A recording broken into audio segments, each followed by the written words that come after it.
तेरे जाप के बिना चले ये सांस किस तरह। मेरा कर्म तू ही जाने, क्या बुरा है क्या भला, तेरे रास्ते पे मैं तो आंख मूंद के चला। तेरे नाम की जोत ने सारा हर लिया तमस मेरा। नमो नमो जी शंकरा, भोलेनाथ शंकरा, जय त्रिलोकनाथ शंभु हे शिवाय शंकरा। ज्योतिष में श्रद्धा, आस्था और विश्वास रखने वाले सभी दर्शकों का मेरे इस YouTube चैनल ज्योतिष सतह ज्ञान सागर में आप सबका हार्दिक स्वागत करती हूँ। मेरे इस चैनल को सब्सक्राइब करिए, बेल आइकन के बटन को प्रेस करिए ताकि आने वाली सभी नोटिफिकेशन आपको मिलती रहें। वीडियो पसंद आने पर इसको लाइक और शेयर करना ना भूलें। वीडियो को देखने के लिए आप सभी का तहे दिल से आप लोग अपनी कुंडली किसी ज्योतिषी को दिखाने जाते हैं या अपनी कुंडली आप अपने आप ही खुद देखना चाहते हैं, या जो ज्योतिषी जिन जातकों की कुंडली देखते हैं उसमें बहुत सारी ऐसी चीज़ें होती हैं जो उनके द्वारा देखी ही नहीं जाती हैं। सबसे पहले जब आप किसी की कुंडली देखते हैं तो कुंडली देखते वक्त हम 2 या 3 चीज़ें ही ज़्यादातर ज्योतिषी देखा करते हैं। उसमें पहले तो वो देखते हैं कि ठीक है, जातक की लगन कुंडली क्या है, लगन कुंडली के बाद उसके ग्रह कहाँ कहाँ बैठे हैं, शुभ में है, शुभ भाव में है या अशुभ भाव में है, ग्रह उच्च के हैं या नीच के हैं, इतना कुछ देख करके। या कुछ लोग तो हैं ग्रहों का जो है चलित कुंडली बहुत कम लोग देखते हैं। साथ ही साथ जो है ग्रहों के अंशों को देखना बहुत ज़रूरी होता है, तो वो भी बहुत कम लोगों के ज्योतिषियों के द्वारा देखा जाता है। सिर्फ इतनी चीज़ें देख करके और सीधा फिर हम दशा महादशा में आकर के अपना प्रेडिक्शन करना शुरू कर देते हैं। लेकिन यकीन मानिए, लेकिन जो आप प्रेडिक्शन करते हैं क्या वो 100% होता है? और जो भी लोग अपनी कुंडलियाँ दिखाते हैं और जब उनको वो फल बताया जाता है लेकिन बाद में उनको वो फल प्राप्त ही नहीं होते और फिर उनको निराशा होने लगती है कि इस ज्योतिषी के द्वारा हमें जो बताया गया वो हमें प्राप्त ही नहीं हो पाया, तो ये गलत है।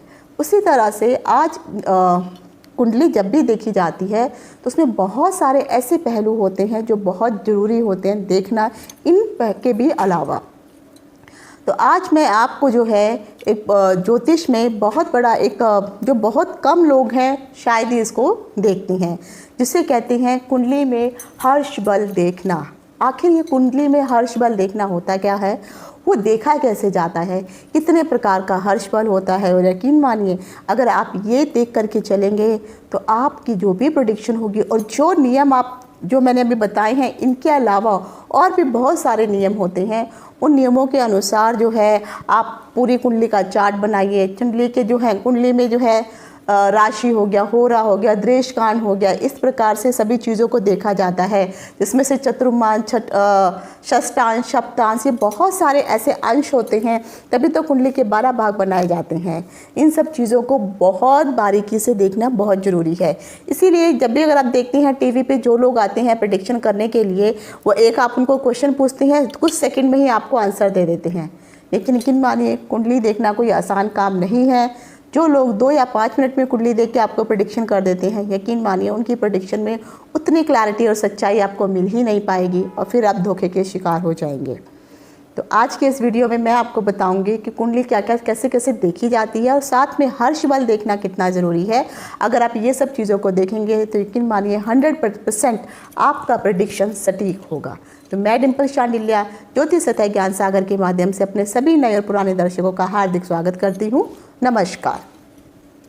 जैसे सबसे पहले जब भी आप किसी की कुंडली देखना शुरू करते हैं तो उसमें ग्रहों के वर्गों को जरूर देखा जाता है, यानी उसकी जो राशि है वो क्या है, ग्रह कौन से भाव में बैठे हैं, शुभ है या नहीं है, ग्रह जो है केंद्र में बैठे हैं या कितने जो हैं वो केंद्र से बाहर हैं, कौन से ग्रह उच्च हैं, कितने ग्रह नीच में बैठे हैं, उनके ऊपर शुभ ग्रहों की दृष्टि क्या है, अशुभ ग्रहों की दृष्टि कितनी पड़ रही है। ये सब चीज़ें तो नॉर्मल है, ये सब आपको देखनी ही देखनी है।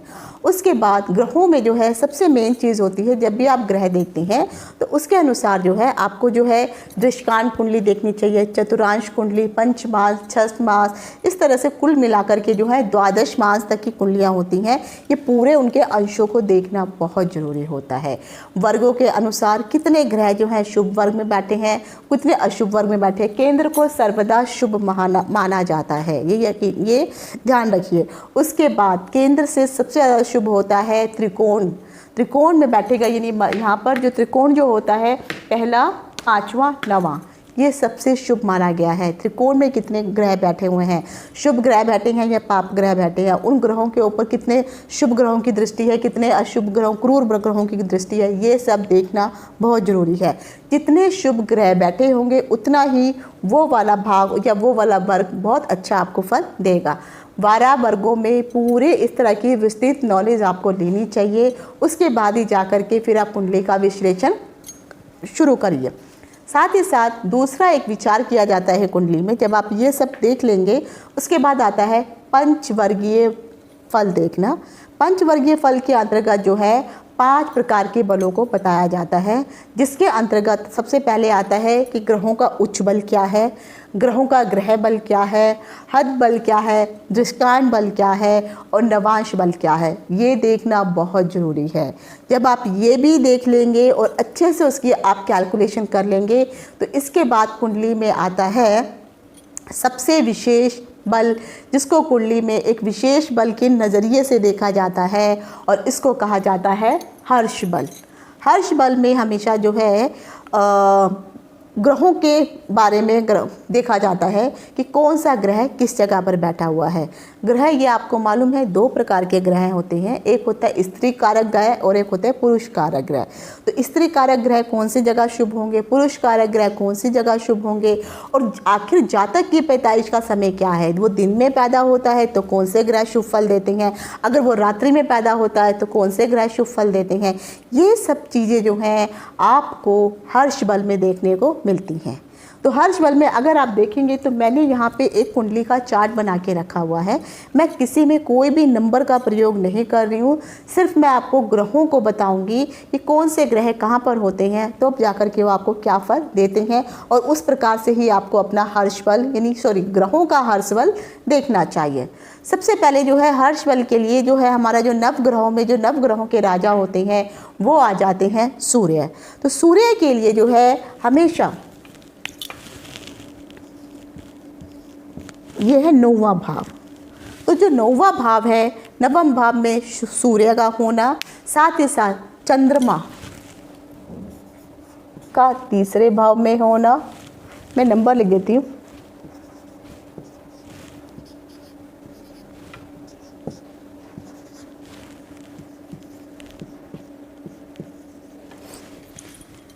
ये नंबर जो है ये राशि के नंबर नहीं, ये भाव के हिसाब से, यानी ये पहला भाव, दूसरा भाव, तीसरा भाव, ये मैं आपको डाल के दे रही हूँ।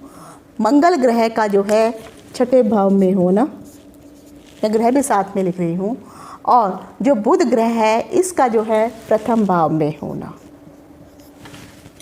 ये जो भाव हैं इन भावों में, और ख़ासकर जो बृहस्पति है वो 11वें भाव में हो,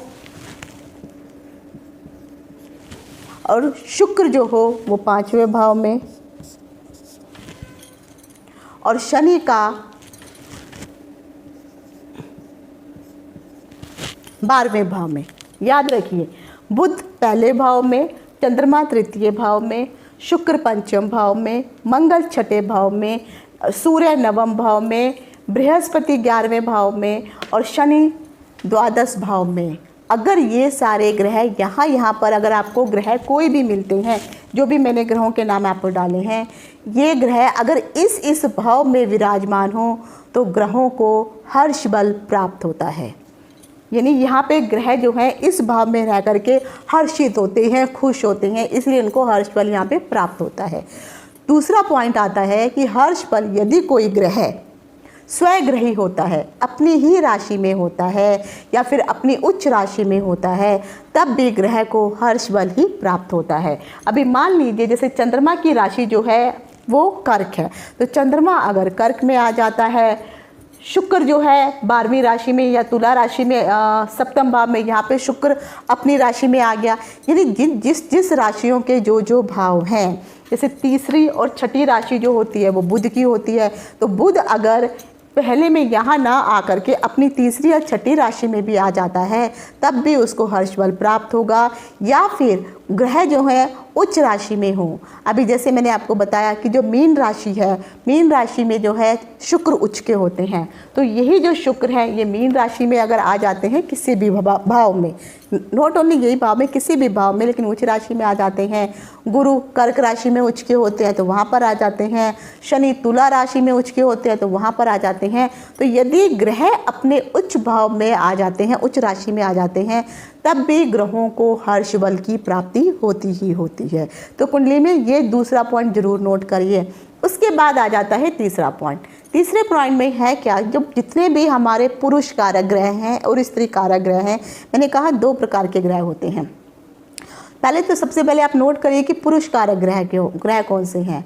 जो सूर्य है नंबर 1, ये पुरुष कारक ग्रह है।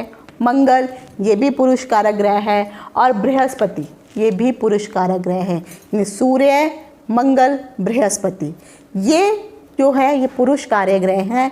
अगर कोई भी पुरुष कारक, ये तीनों ग्रह या तो चौथे भाव में आ जाएं, पंचम भाव में आ जाएं, छठे भाव में आ जाएं, 10वें भाव में आ जाएं, 11वें भाव में या 12वें भाव में आ जाता है, तब भी ग्रहों को हर्षित बल प्राप्त होता है। लेकिन पुरुष कारक ग्रहों का होना जरूरी है, यानी मंगल, सूर्य, बृहस्पति, ये इन भावों में आ जाते हैं। मैं फिर से आपको निशान लगा के देती हूँ ब्लू पेन से। अगर जो है पुरुष कारक ग्रह सूर्य, मंगल, बृहस्पति, ये या तो चतुर्थ भाव में आ जाए, पंचम में आ जाए, षष्ठम भाव में आ जाए और 10वें भाव में आ जाए, 11वें भाव में और 12वें भाव में। जहाँ पे भी मैंने टिक किया है, यहाँ पर अगर ये तीनों ग्रह में से कोई भी एक ग्रह आ जाता है, तब भी ग्रह का उस ग्रह को हर्ष बल प्राप्त होता है। उसके बाद आपका आ जाता है स्त्री कारक ग्रह। स्त्री कारक ग्रह में होते हैं चंद्रमा, स्त्री कारक ग्रह है। शुक्र स्त्री कारक ग्रह है। बुध और शनि, ये भी दोनों स्त्री कारक ग्रह ही माने जाते हैं। तो उसमें से जो भी स्त्री कारक ग्रह हैं, अब मैं यहाँ पे लगा देती हूँ, जो वाइट ब्लैक पेन से टिक कर रही हूँ। ये अगर स्त्री कारक ग्रह शुक्र, चंद्रमा, बुध और शनि, ये 4 के 4 ग्रह या तो पहले भाग में आ जाए, उसके बाद या फिर ये दूसरे भाग में आ जाएं, उसके बाद या फिर ये तीसरे भाग में आ जाएं, सप्तम भाव में आ जाएं, अष्टम भाव में आ जाएं और नवम भाव में आ जाएं, तब भी इन ग्रहों को, ये जो 4 ग्रह मैंने आपको बताए हैं, इन ग्रहों को हर्षित बल प्राप्त होता है। यानी ग्रहों को हर्षित माना जाता है। हर्षित का मतलब होता है खुश होना, तो ग्रह यहाँ पर खुश होते हैं। तो जो स्त्री कारक ग्रह हैं, ये मैंने आपको भाव बता दिए हैं ब्लैक पेन से, जहाँ निशान लगे हैं स्त्री कारक ग्रह अगर वहाँ पे आते हैं, तब भी इनका आना शुभ और हर्षित माना जाता है। स्त्री कारक ग्रह में जैसे मैंने आपको बताया चंद्रमा, बुध, शुक्र, शनि, अब ये ग्रह जो है हमेशा रात्रि के समय हर्षित माने जाते हैं। तो यानी अगर आप कह सकते हैं कि जिस जातक का जन्म रात के समय हुआ है और रात के समय पैदाइश होने पर ये ग्रह अगर यहाँ पर विद्यमान होते हैं, तो वहाँ पर उनको और अधिक हर्षित बल प्राप्त होता है। क्योंकि अगर आप देखेंगे शुक्र रात का तारा है, शनि रात्रि का कारक है, चंद्रमा रात्रि का कारक है क्योंकि चंद्रमा रात को ही उदय होता है, और कहीं ना कहीं बुध भी ठंडा ग्रह है तो उसको भी एक तरह से रात्रि के समय ही ठंडक ज़्यादा होती है। तो इन चारों ग्रहों को जो है रात्रि को समय अगर वो जातक पैदा होता है और जो भाव मैंने आपको बताए हैं उसमें अगर ये वाले ग्रह मिल जाते हैं तो उनको और अधिक हर्षित बल प्राप्त होगा, ज़्यादा शुभता उसमें आ जाएगी। और ख़ासकर ये जैसे मैंने कहा कि सूर्य अस्त के पश्चात यानी रात्रि के समय अगर वो होता है तो ये शुभ होगा है। अगर सूर्य काल से पहले ही सूर्य उदय के बाद अगर जिन बच्चों का जन्म होता है उस समय जो है जो पुरुष ग्रह होते हैं यानी जो दिन का समय जो होते हैं वो सूर्य दिन के समय बलि माने जाते हैं, मंगल दिन के समय में और बृहस्पति भी दिन के समय में ही अत्यधिक बलि माने जाते हैं।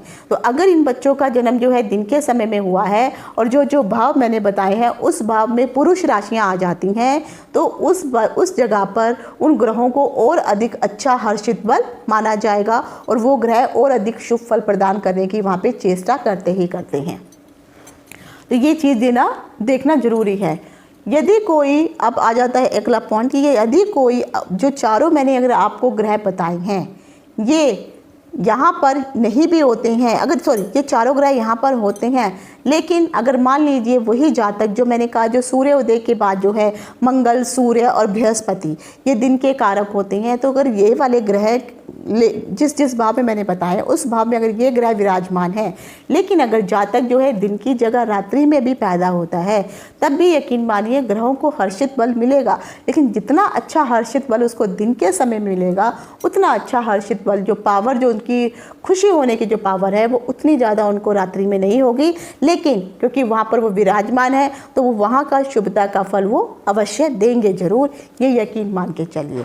तो इस प्रकार से जो है चारों प्रकार के जो भी मैंने भी आपको, चाहे वो स्त्री कारक ग्रह हों, पुरुष कारक ग्रह हों, यदि इस प्रकार से अगर आपको दिखाई देते हैं, इन भावों में दिखाई देते हैं, तो दोनों प्रकार से ही ये हर्षित बल माने जाते हैं। अभी जैसे मैंने कहा कि सबसे पहले जैसे 4 प्रकार के हर्षित बल अभी मैंने आपको बताए हैं। नंबर 1 जो मैंने हर्षित बल बताया है, जो भी ग्रह हो अपनी राशि में किसी भी भाव में हो लेकिन अपनी राशि में विद्यमान हो, तो नंबर 1 तब ग्रहों का हर्षित होना माना जाता है। नंबर 2 अगर कोई भी ग्रह अपनी उच्च राशि में विद्यमान, जो नंबर 1 जो हर्षित बल माना जाता है वो तब माना जाता है जब वो चारों प्रकार से, अगर आप दृष्टांत कुंडली देखते हैं, नवांश कुंडली देखते हैं और उन सभी कुंडलियों में चारों अलग अलग कुंडलियों में ग्रह सेम प्रकार से सेम भाव में ही आपको दिखाई दे रहे हैं, तो चारों प्रकार से तो ऐसी पोजीशन नंबर 1 मानी जाती है, यानी वो वाला ग्रह आपको बहुत अच्छा शुभ फल देने वाला है। अगर कोई ग्रह 3 प्रकार से हर्षित होता है, यानी अन्य कुंडलियों में अगर आप उसका स्थान देखते हैं तो रात्रि का समय भी आ गया है और स्वयं राशि भी आ गया है और जो मैंने भाव बताया वो आ गया है, स्त्री कारक ग्रह है और इस भाव में बैठा है, पुरुष कारक का ग्रह पुरुष भाव में बैठा हुआ है, जो मैंने ब्लू पेन से जो भी मैंने बताया ये पुरुष वाले ग्रह हैं इस भाव में बैठे हैं, तब उस वाले ग्रह को 3% यानी 75% आपको वो शुभ प्रभाव देने वाला है। अगर ग्रह जो है 2 प्रकार से हर्षित होता है तो आपको 50% का प्रभाव वो शुभ फल देगा, और अगर ग्रह जो है 2 प्रकार से भी हर्षित होता है तब भी आपको वह ग्रह अच्छा फल ही प्रदान करने की कोशिश करता है, तब भी वो ग्रह हर्षित ही माना जाता है। तो इस प्रकार से आप उस ग्रह को देखिए और जब वो ग्रह वहाँ पर होगा तो आपको यकीन मानिए अपना शुभ फल प्रदान करने की कोशिश करेगा। अब एक छोटा सा एग्जाम्पल मैं आपको दे देती हूँ। चलिए मंगल को लेके चलते हैं। मंगल का जैसे मैंने कहा कि ये जो भाव होता है रोग, रिपु, ऋण का भाव होता है, आपके दुश्मनों का भाव होता है, आपके कर्जों का भाव होता है, आपकी बीमारी का भाव होता है। तो यहाँ पे मंगल जो है एक तो सबसे पहले पुरुष कारक ग्रह है, दूसरा मैंने यहाँ पे बताया है कि मंगल का जो है दिन के समय बलि माना जाता है। तो यहाँ पे अगर कोई जातक ऐसा है जो दिन के समय पैदा हुआ है और मंगल यहाँ पर आकर के बैठा है, तो वहाँ पर बैठ करके मंगल उस जातक को हमेशा अच्छा फल देने की कोशिश करेगा, हमेशा उसके शत्रुओं से उसकी रक्षा ही होगी। किसी भी प्रकार का जो है उसके अगर कोई ऋण वगैरह होगा उसके ऊपर ऋण कोई चढ़ने नहीं देगा, ऋण से हमेशा उसको मुक्त रखेगा। अगर कोई शत्रु उसके साथ षड्यंत्र रचना चाहेगा तो उससे उसका बचाव करेगा, और ख़ासकर बीमारियों पे लगने वाला पैसा या उसके ऊपर कोई जो बीमारियां होंगी वो छोटे से समय के लिए होंगी और उसके बाद बीमारियों से भी उसकी वो रक्षा करेगा। भाइयों से कहीं ना कहीं उसको सहयोग मिलेगा, ज़मीन संबंधी कोई कार्य करेगा तो उसमें भी उसको सफलता प्राप्त होगी। तो इस तरह से ये सब चीज़ें जो हैं अगर आप देखेंगे तब आपको उन सब का सुफल प्राप्त होगा ही होगा। अभी सूर्य को ले ले तो नवम भाव आ गया, तो ये भाग्य का बहुत वो व्यक्ति लकी होगा, भाग्य उसका बहुत अच्छा साथ देने वाला होगा, यानी उसके आधे काम तो भाग्य के सहारे ही हो जाएंगे। और बहुत सारे ऐसे काम होंगे जिसको वो कब सोचेगा भी नहीं कि अरे ये कैसे होगा, लेकिन उसको वो सोचने की ही ज़रूरत नहीं होगी। 50% उसकी मेहनत और 50% उसका जो भाग्य अगर साथ देगा तो बहुत वो व्यक्ति जो है लकी होगा, भाग्यशाली होगा। पिता के साथ हमेशा उसका सहयोग बना रहेगा, और ख़ासकर अगर ऐसा बच्चा जो है सरकारी नौकरी में कोई काम कार्य करता है तो वहाँ पे उसको हमेशा प्रमोशन मिलती रहेगी, अच्छी पोजीशन होगी और सब लोग उसको रिकग्नाइज़ करने वाले होंगे। तो यहाँ पर और कहीं ना बहुत अच्छी कंडीशन होती है सूर्य की, तो यकीन मानिए वो अच्छा चमकने वाला सितारा भी बन सकता है। सब लोग जैसे सरकारी नौकरी में बहुत बड़े बड़े पोजीशन पे लोग जो हैं जो अच्छी पोजीशन पे होते हैं तो सब पूरी दुनिया उनको जानती है। तो इस प्रकार से कुंडली में हर्ष बल भी देखिए और यकीन मानिए इस तरह से देखेंगे तो आपकी प्रेडिक्शन एकदम सही और सटीक होगी। आशा करती हूँ जो जानकारी दी आपको पसंद आई होगी। आज यहीं तक। इति शुभम। नमस्कार।